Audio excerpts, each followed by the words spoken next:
Alright, just stick with me through like a couple minutes of preamble. I swear I'll get to the point. After hearing such praise and hype for the full release of Legendary Tales, I just had to try it again. Finally, a VR fighting game that wasn't a roguelike or a series of arena battles, but a true RPG with stats, skills, loot, and even multiplayer? The RPG genre is so weirdly underrepresented in virtual reality. YouTubers are hype about Legendary Tales. I was hype about Legendary Tales. There was just so much hype all around. Little did I know that possibly the greatest enemy that I would ever face in virtual reality was soon to be before me. I started the game, wowed at the fantastic looking tutorial area, was impressed by the pacing of combat and how it encourages careful parrying and counterattacking, and finally marveled at the dark atmosphere of the game. The fact that it has a quest system and some sort of story to go along with the combat. The quests seemed kind of janky, but generally functioned, I supposed, and one directed me to fight corrupted peasants, which I shortly found near the game's first teleportation waypoint. Insert the inevitable Diablo comparison here. The peasants were much more agile and dangerous than the skeletons I'd been fighting. It was like I'd progressed past the slow and weak tutorial enemies to the real stuff. I felt the progress, the allure of a world stretching before me with new challenges to face and secrets to uncover. My expectations were high. My gear was noticeably better than when I started. I was so excited to keep playing Legendary Tales after I took the headset off. There was even a boss skeleton with a unique moveset and crazy combo attacks. It defeated me over and over again, and so I decided to come back to it later. There was even a quest to defeat it, and defeating it was a later on goal for me to achieve. What wonders, having long-term goals in a VR fighting game's open world. I was certainly impressed and entertained.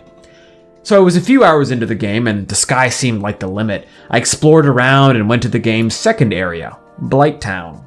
So, if you're wondering when I'll finally get to the title of this video, here it is. Legendary Tales went straight downhill for me in Blighttown. All throughout Blighttown, you're fighting almost entirely corrupted peasants. Waves upon waves of corrupted peasants, standing in hallways, standing in chambers, randomly walking from left to right, waiting for you in rooms. Corrupted peasant after corrupted peasant, for hours, fighting the exact same enemy over and over again. These peasants are an absolute menace, because they're just so damn boring to fight so many times. I must have cut down well over 100 of them just to get through Blighttown. That's what makes them the greatest enemy in this game, because the game truly defeats you when you're too fatigued to want to play it again. Well, the corrupted peasant is what defeated me in Legendary Tales, or more specifically, the fact that you fight just them with no other enemies other than the occasional bat. It didn't help that the increase in the quality of gear that I found dropped off really sharply as well. After a few hours of fighting through the new area, I didn't really feel any stronger. My strength stat kept going up. I got a marginal increase to health by sinking my points into vitality. I wasn't even playing a very complex character, like I didn't have a build to mess up. I was a strong melee guy, and sunk most of my skill points into doing more damage per hit. It took a very long time for my hits to feel stronger at all, and so the game padded out the fact that all I had to fight were the same peasants over and over again. There's no need to make a new enemy type when the old one is still strong enough to be a threat. Despite grinding peasants for 7 or so levels or however long I was in there, they still felt about as strong as when I first arrived in this new area.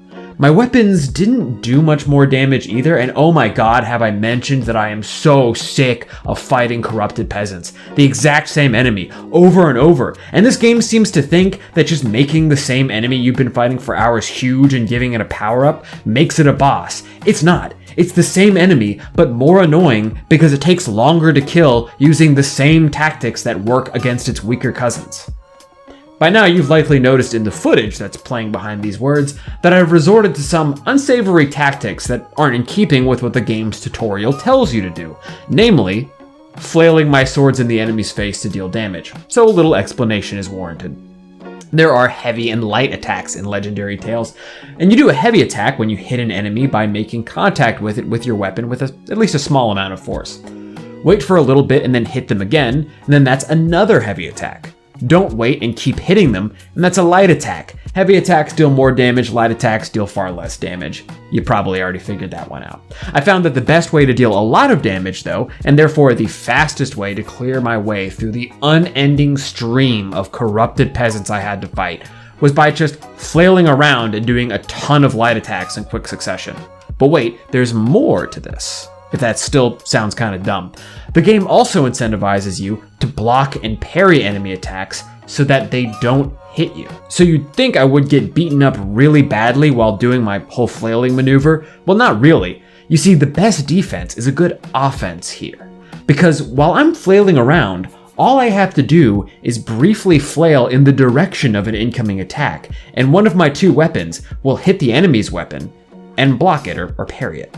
I tried using a sword and a shield, but shields are actually worse at blocking enemy attacks than weapons are in this game. There's some mechanic there. If a weapon touches a shield before hitting you, it does less damage. Well, I'd rather take no damage than some damage, so I flailed. My most optimal strategy for defeating corrupted peasants as quickly as possible ended up being the exact opposite of what Legendary Tales wants and tells you to do. Taking a fight slowly, waiting to block an enemy's attack, and then striking during the opening it creates is all well and good. And I kept trying to come back to that style of fighting every so often, because not only does it not look ridiculous, but it's more interesting. But at the end of the day, it just wasn't as efficient as flailing, and God, I just wanted to get to the point where I was done fighting corrupted peasants.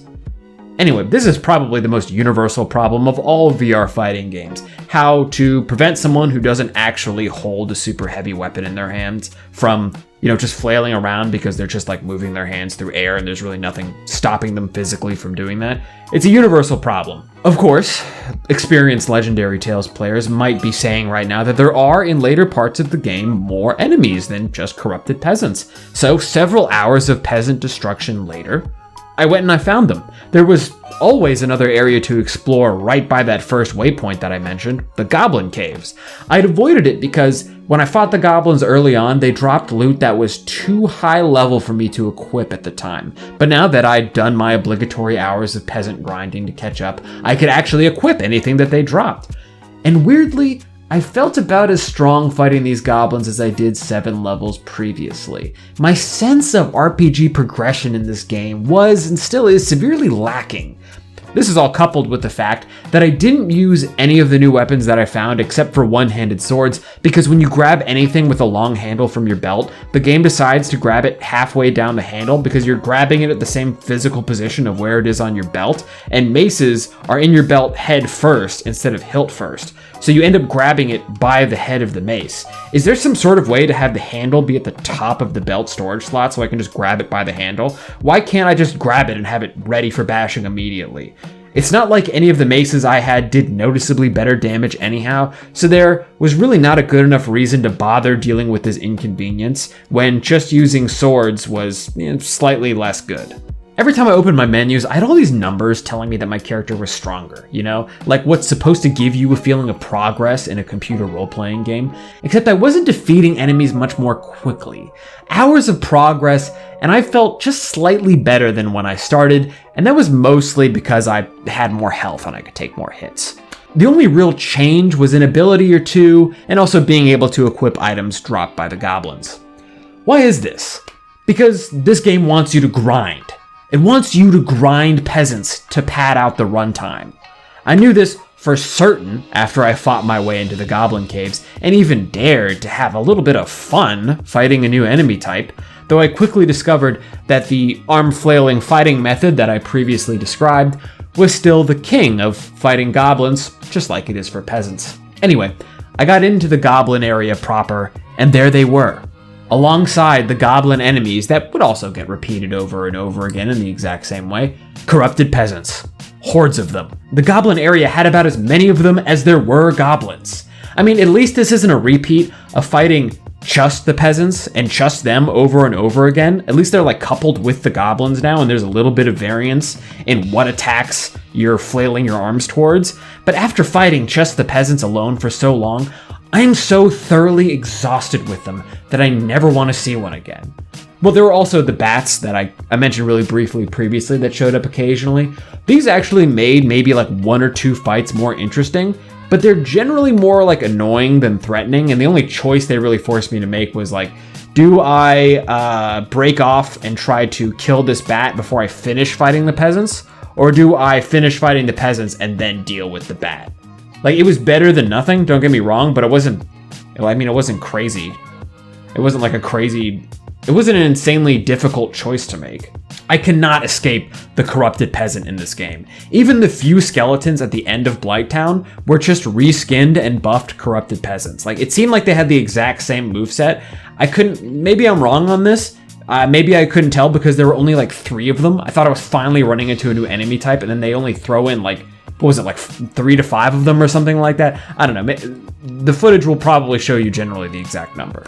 Anyway, I'm so sick of those mouthless faces and blocking the same attacks over and over again. I refuse to fight another corrupted peasant to get any further in this game. Also, I'm pretty sure that the quest system broke somewhere along the way, but I won't get into that. Seriously, I don't understand why this game gets such universal praise. Are we really so starved for anything even remotely resembling a VR RPG? Or maybe other VR gamers and content creators out there are just more content to grind the same enemy than I am. I don't know, maybe TikTok has cut my attention span way too short to be able to kill 100 peasants in order to fight something different.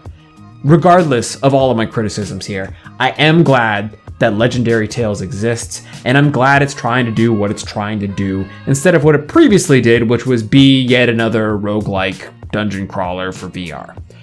But that all doesn't make it an interesting VR game. The aspiration to be a good VR RPG doesn't make it a good or interesting VR RPG. Grinding in a melee combat game can be fun, don't get me wrong, but not against just the same enemy throughout a huge part of the early part in the game, where you're just killing my investment. Like, really early on, I was so hyped. And then just like right after you're really getting into the meat of the game and you're ready to go the distance, you just run into this brick wall of peasants. Please, devs, show us the good stuff a little earlier. Show us some more enemy types without forcing us to grind for hours to get to them. Give us a little earned power or a little better gear, a little bit more appropriately early.